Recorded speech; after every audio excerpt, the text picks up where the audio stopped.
Donald Trump's threats to Greenland don't stop. On his own Truth Social in the last 2 hours, he posted that NATO has been telling Denmark for 20 years to deal with the Russian threat, but has failed. The president wrote, "Now is the time, it will be done." We'll hear Keir Starmer's response later this morning, and European leaders will meet on Thursday.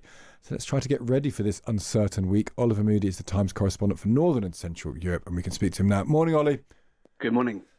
How big a moment is this? Because we're used to unprecedented moments these days and have been for the last 5 or 10 years. But this feels like something is shifting. Yeah, I mean, it's not unprecedented at all. Trump obviously threatened the Europeans with tariffs on a much more blanket level before last spring and summer. What I think is significant about what we saw over the weekend is that the balance of power between those in Europe who believe the way to handle this crisis is dialogue, de-escalation and appeasement, and those who believe that the only way to get Trump to back off is to show some resistance, has shifted in favour of the resistors. Quite how far it has shifted, we will find out later this week. And the question is that Europe resisting Trump also raises questions of NATO, doesn't it? Because the biggest problem here is that if Trump falls out with other allies over Greenland, that effectively is a crack right down the middle of NATO. Yeah, I mean, the problem is that crack is there anyway. Yeah. And so it's a question of how you live with it and how you manage it. And the optimists will tell you that NATO has actually survived some very, very serious crises in its past, not least Suez, and it could probably survive this one as well. Is there any argument in Trump's support, which is that, you know, if you look at the strategic importance of Greenland, as the ice melts, the shipping lanes are going to be created. Russia and China are going to be very interested in that piece of geography. And the argument would be that only one country can stand up to Russia and China, and that's America. Denmark can't do it. European countries can't do it. NATO has shown no ability to do it outside of America. Is that the case? Is there a plausible case there? Well, it's a bit specious. Yeah. So Trump gives the impression that that Russia and China are kind of circling around Greenland and the takeover is imminent. That is absolutely not the case. It is certainly true that Russia is militarizing its bit of the Arctic. There's been a lot more Russian submarine activity in the Barents Sea, north of Norway, for example, and that China's also been doing a lot of kind of cold weather warfare preparation and expanding commercially into the Arctic. But where Trump's argument on that front really falls apart is that China has not been investing in Greenland at all. In fact, it's been locked out for about the past decade with basically the investments frozen. And also that America can already do pretty much anything it wants militarily on Greenland. The Danes have been extremely clear that whatever Trump wants to request, they will give him. Is there any version of events where America puts troops on Greenland to take it? I mean, that feels like the nuclear option in all of this. Yeah, I mean, I think it would be strategically stupid setting aside NATO because it would provoke a cycle of escalation with Russia and China and a scramble for the Arctic that would directly undermine the homeland security of the United States. But the entire reason we're having this conversation is that scenario is absolutely on the table. And after what Trump did in Venezuela, no one is inclined to completely exclude the possibility that he might do it in Greenland too. Starmer has called this press conference. You know, he wanted to spend today, as he wanted to spend every day this year, talking about the cost of living and talking about domestic policies. He's not going to do that. He's hosting a press conference at 9 o'clock this morning, or just after 9 o'clock this morning. It's hard to know what he can do or say, though, Ollie. I think Starmer's fundamental problem is that it's very, very, very difficult for the UK to move unilaterally on this question. And if it does take specific countermeasures against the US, it really has to do so in coordination with the European Union because there's safety, or a degree of safety, in numbers. So it is extremely hard for the UK to take any specific steps that might hurt the US without waiting for the results of this European Council summit on Thursday. Oliver, can I ask you look, the context for this is about the race between China and Russia to take over that area of the world. How likely is it? How advanced are they in that particular mission? Is it a real threat?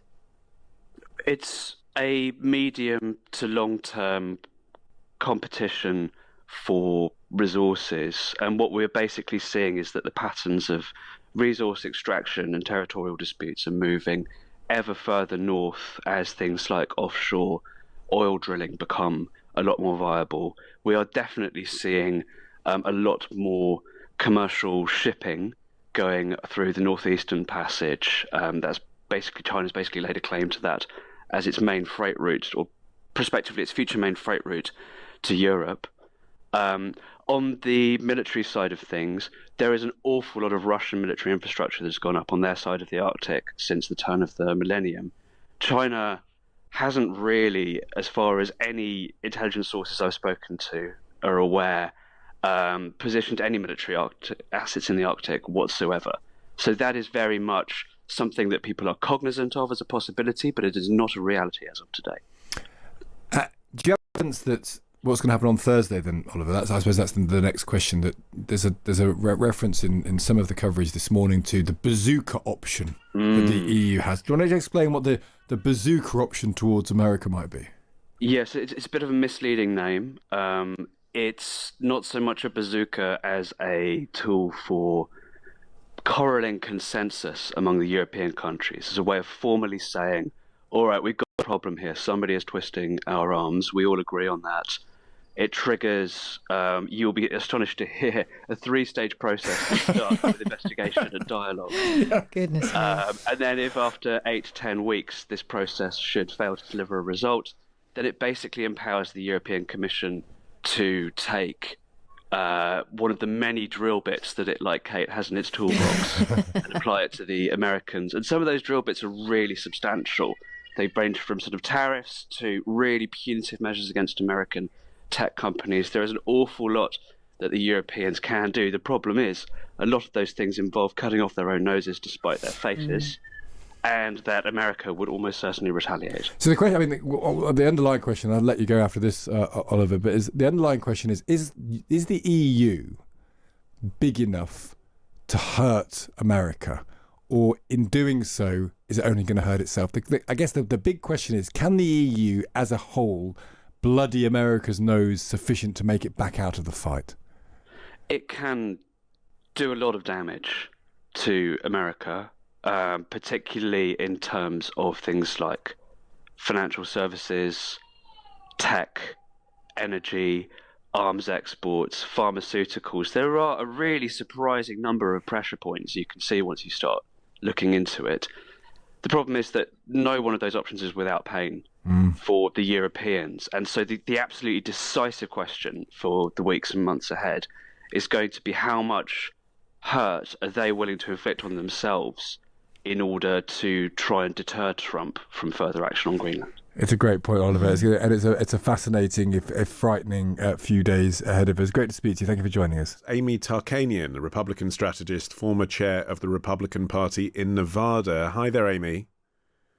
Hello. Thank you for having me. Thanks for coming on. What do you make of what Rasmus was saying there, that people in Denmark, where he's from, however this ends, are going to feel from now onwards that they have lost trust with the US as an ally, that America does not share the values of Europe, that they fight in wars for America, and this is what they get in return?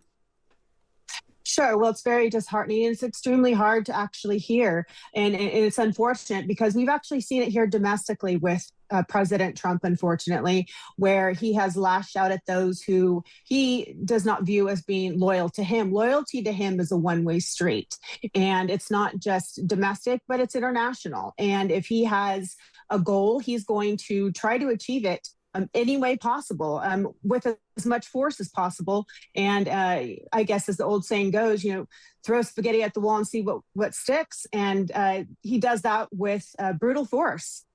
But you're a Republican saying this. What is the general feeling amongst Republicans that you know, even those who support Trump, to this kind of bullying tactic? Sure. Well, I think a lot of people are actually numb to the situation, or maybe just aren't well versed enough to understand what is actually going on. I mean, Greenland isn't new. It's not something that's just popped up out of nowhere, just didn't move into place.